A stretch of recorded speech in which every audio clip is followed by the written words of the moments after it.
Ahora vivo, no solo respiro. Jesús llegó, me enamoré, no me pude contener, me cautivó. Jesús llegó, me enamoré. Muy buenos días, Dios me los bendiga a cada uno por nombre. Les habla su hermano y amigo Efraín Ramírez desde la cabina de Radio Benecer, la 1590 AM, la estación que le fortalece. Esta mañana yo voy a estar hablando acerca de la humildad. Pero antes de entrar en el tema, quiero recalcar algo que Pablo nos dice en 1 Corintios 14:20. Y la palabra la leemos en el nombre del Padre, del Hijo y del Espíritu Santo.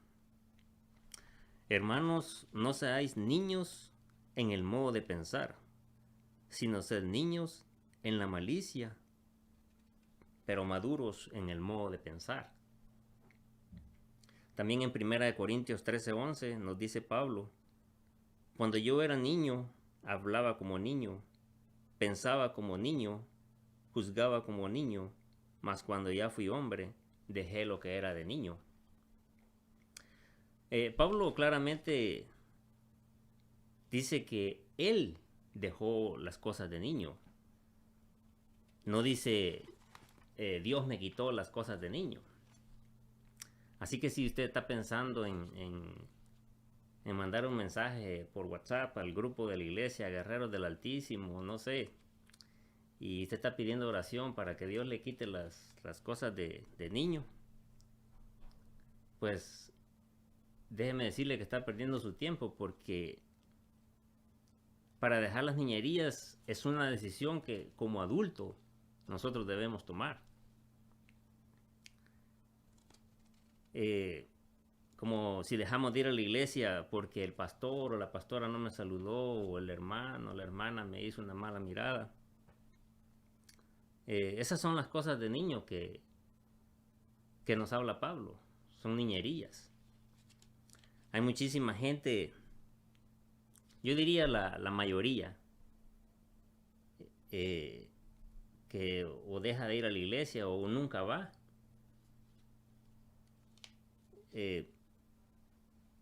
Es siempre como convertirse en niño, pero nomás es un convertimiento a niño a manera de conveniencia, porque siempre estamos, para ser como fulano mejor no voy. Excusas muy comunes como esas. Pero como también Pablo dice que seamos niños en la malicia, o sea, tener inocencia de niño, lo que Pablo nos está diciendo. Yo quiero hablar de ese tipo de niño, de esa inocencia. Y Mateo 18, del 1 al 5, dice: en aquel tiempo los discípulos vinieron a Jesús diciendo: ¿quién es el mayor en el reino de los cielos?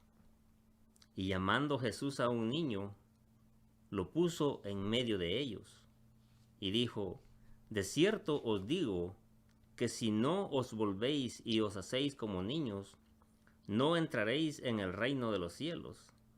Así que cualquiera que se humille como este niño, ese es el mayor en el reino de los cielos. Y cualquiera que reciba en mi nombre a un niño como este, a mí me recibe.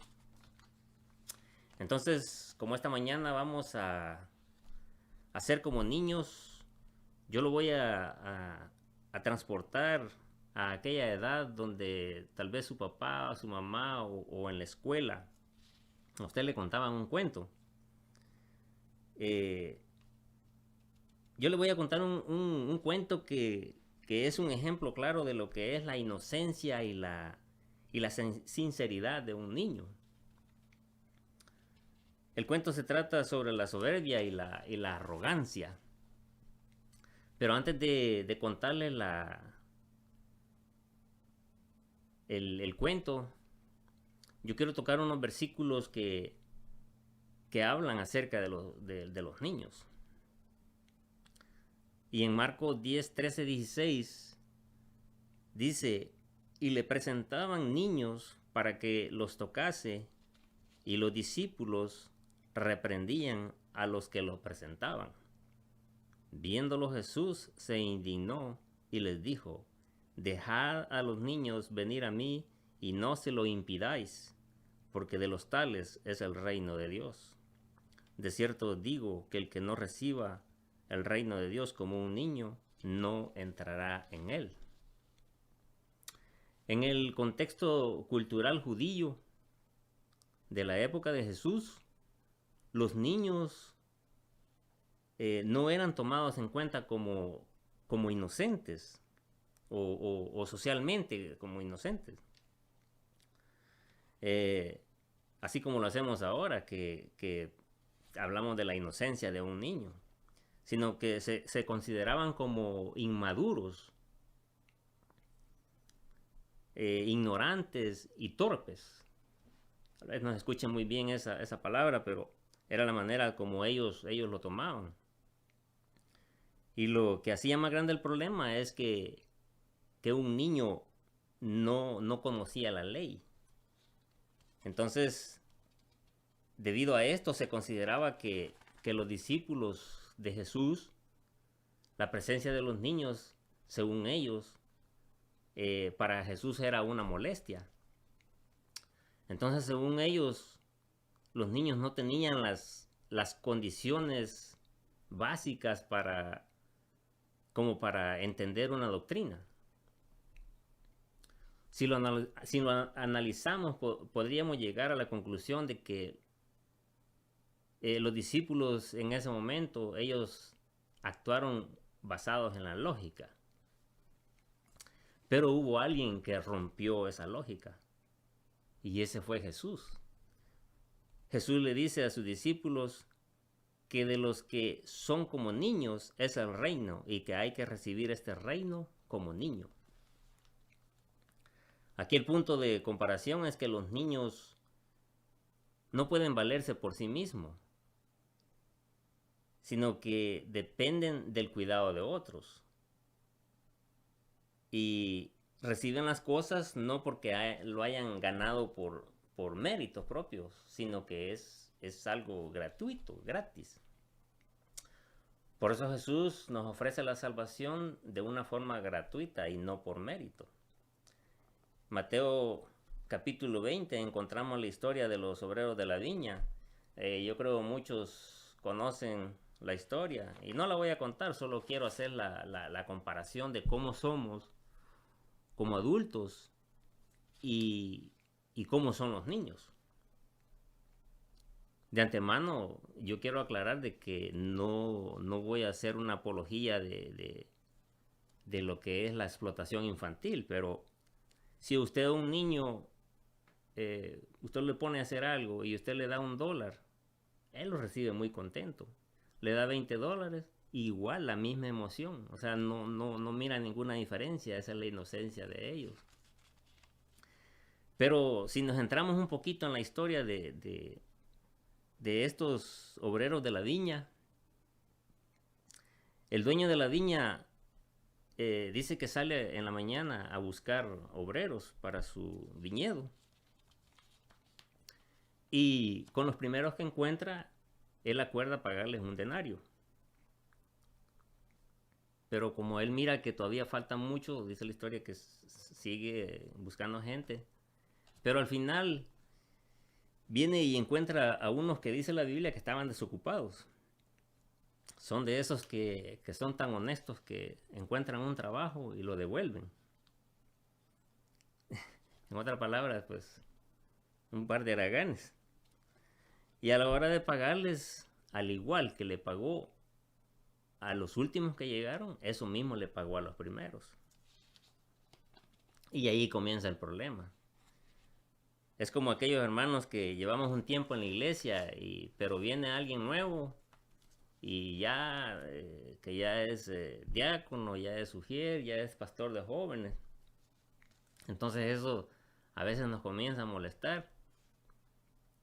Y si es posible, mejor me voy a otra iglesia ahí comienzan las niñerías. Yo le voy a dar un ejemplo de cuál es la otra diferencia entre un niño y un adulto. Usted tiene un grupo de niños, vamos a decir 4 niños. Usted le pone 5 pedazos de pastel.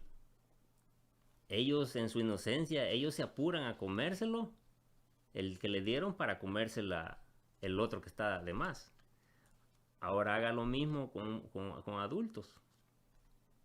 4 adultos y 5 pedazos de pastel. En su mente tienen la misma idea, terminárselo y comérselo. Pero lo disfrazan y el primero que termina solo se le queda viendo, termina el otro y cómetelo tú. No, tú. Y así están. Pero por dentro están deseando que se mueran los demás para comérselo él. Y Jesús nos exhorta a ser como niños en el sentido de ser humildes, no de ser arrogantes, no ser como aquellos que creen que lo que han logrado lo han logrado porque son súper inteligentes. Mateo 18:3, la misma cita que antes mencioné, Jesús dice que debemos llegar a ser como niños para entrar en el reino de Dios. El contexto de esta afirmación de Jesús es la pregunta de los discípulos, cuando ellos dicen, ¿quién es el mayor en el reino de los cielos? Jesús, para explicarle mejor y de una manera más práctica, él dice que trae a un niño y lo pone en medio de ellos. Y dijo, de cierto os digo, que si no os volvéis y hacéis como niño, no entraréis en el reino de los cielos. Así que cualquiera que se humille como este niño, es el mayor en el reino de los cielos. Y cualquiera que reciba en mi nombre a un niño como este, a mí me recibe. Así, mientras los discípulos se enfocaban en lo que representa la grandeza en el cielo, Jesús ofrece una nueva perspectiva. Jesús les hace ver que el camino hacia arriba es el camino hacia abajo. O sea, se requiere humildad. En Mateo 5:5 Jesús nos exhorta a tener humildad. Y dice, bienaventurados los mansos, porque ellos recibirán la tierra por heredad. Para Jesús, todo aquel que adopta la posición más baja son los más grandes ante los ojos del cielo. En un niño no encontramos orgullo, no encontramos ambición, tampoco encontramos soberbia. Los niños se caracterizan por ser humildes y fácil para enseñarles. Si no, ¿por qué cree que Jesús, cuando él escogió a sus discípulos, él se fue a la gente más humilde? Porque si iba a los más preparados, a los más estudiados, terminaban preguntándole para qué, por qué, o cómo, o cuándo. Pues eso es lo que hace el que se cree que es inteligente. En una congregación, una persona que sepa un poquito de la Biblia, ya quieren hasta corregir a la cabeza de la iglesia. Ellos ya saben mucho y nadie les puede enseñar. Pero la historia que quiero compartir, que les dije al principio, habla acerca de cuando alguien se cree mucho y viene otro más listo y se aprovecha, porque como dice Pablo en 2 de Corintios 3:6, que la letra mata, mas el espíritu vivifica. Y yo le voy a leer la historia. Es un cuento, a lo mejor ya lo conozcan. Su autor pues tiene más cuentos que tienen mucho que ver si lo vemos en el sentido espiritual, y yo escogí y se llama El traje nuevo del emperador. Y si usted quiere saber quién es el autor, se llama Hans Christian Andersen. Es un cuento para niños, pero al igual, como le dije, si lo aplicamos a la vida espiritual, usted verá la similitud que tiene. Y dice, el traje nuevo del emperador. Había una vez un emperador al que le encantaban los trajes. Destinaba toda su fortuna a comprar y comprar trajes de todo tipo de telas y colores, tanto que a veces llegaba a desatender a su reino. Pero no lo podía evitar. Le encantaba verse vestido con un traje nuevo y vistoso a todas horas. Un día llegaron al reino unos impostores que se hacían pasar por tejedores y se presentaron delante del emperador diciendo que eran capaces de tejer la tela más extraordinaria del mundo. Y viene el emperador y pregunta, ¿la tela más extraordinaria del mundo? ¿Y qué tiene esa tela de especial? Así es, majestad, le contestan los costureros, los sastres. Es especial porque se vuelve invisible a los ojos de los necios y de quienes no merecen su cargo. Interesante, dice el emperador. Entonces hacedme un traje con esa tela. Rápido, os pagaré lo que me pidáis. Así que los tejedores se pusieron manos a la obra. Pasado un tiempo, el emperador tenía curiosidad por saber cómo iba su traje, pero tenía miedo de ir y no ser capaz de verlo, por lo que prefirió mandar a uno de sus ministros. Cuando el hombre llegó al telar se dio cuenta de que no había nada, y que lo que los tejedores eran en realidad eran unos farsantes, pero le dio tanto miedo de decirlo, y que todo el reino pensara que era estúpido o que no merecía su cargo, que permaneció callado y fingió ver la tela. ¡Qué tela más maravillosa! ¡Qué colores! ¡Y qué bordados! Iré corriendo a contarle al emperador que su traje marcha estupendamente. Los tejedores siguieron trabajando en el telar vacío y pidieron al emperador más oro para continuar. El emperador se lo dio sin reparos y al cabo de unos días mandó a otro de sus hombres a comprobar cómo iba el trabajo. Cuando llegó, le ocurrió como al primero, que no vio nada, pero pensó que si lo decía todo el mundo se reiría de él y el emperador lo destituiría de su cargo por no merecerlo, así que elogió la tela. Deslumbrante, un trabajo único, decía este otro. Tras recibir las noticias de su segundo enviado, el emperador no pudo esperar más y decidió ir con su séquito a comprobar el trabajo de los tejedores. Séquito era como un grupo de gente que tenía el emperador que andaban con él. Pero al llegar se dio cuenta que no veía nada por ningún lado. Y antes de que alguien se diera cuenta de que no lo veía, se apresuró a decir: «Magnífico, soberbio, digno de un emperador como yo». Su séquito comenzó a aplaudir y a comentar lo extraordinario de la tela, tanto que aconsejaron al emperador que estrenara un traje con aquella tela en el próximo desfile. El emperador estuvo de acuerdo y pasados unos días tuvo ante sí a los tejedores con el supuesto traje en sus manos. El traje nuevo del emperador comenzaron a vestirlo y como si se tratara de un traje de verdad, iban poniéndole cada una de las partes que lo componían. «Aquí tiene las calzas», le decían. «Tenga cuidado con la casaca. Permítame que le ayude con el manto». El emperador se miraba ante el espejo y fingía contemplar cada una de las partes de su traje, pero en realidad seguía sin ver nada. Cuando estuvo vestido, salió a la calle y comenzó el desfile, y todo el mundo lo contemplaba aclamando la grandiosidad de su traje. «¡Qué traje tan magnífico!», le decían. «¡Qué bordados tan exquisitos!», decía la gente.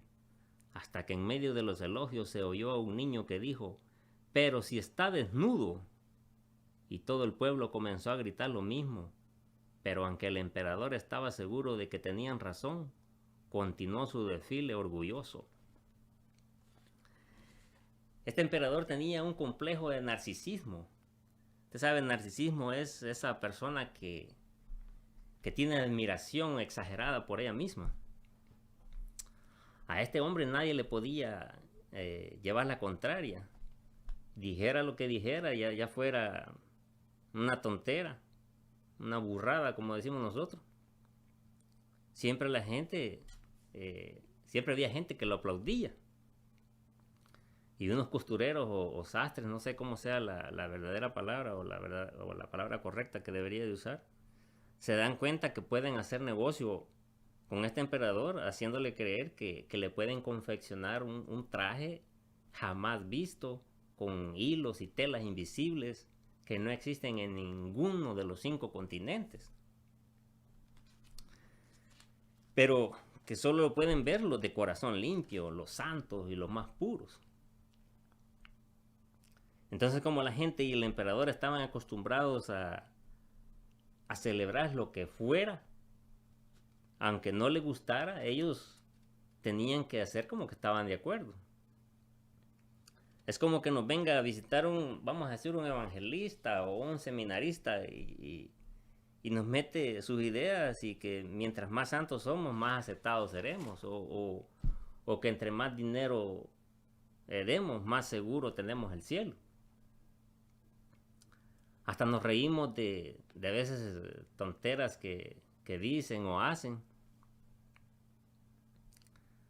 Y como decía mi mamá, hacemos como el sordo, que mira que se ríen y se ríe. Y aunque se estén riendo de él, pero como es sordo, no escucha. Y así pasaba aquí. Como aquellos que el líder de su iglesia comete vamos a decir, un adulterio, un abuso sexual. Y lo único que hacen es mover a esta persona para otro lugar. Y toda la gente, amén, aleluya. Todo sigue normal. Y seguimos tapando eso. A veces tiene conocimiento de la palabra y saben que lo que están haciendo no es bíblico. Pero ya nos metieron eso en la cabeza, o ya le metieron eso en la cabeza, y lo sigue haciendo. Este emperador, me imagino que probándose su traje, viéndose ante el espejo,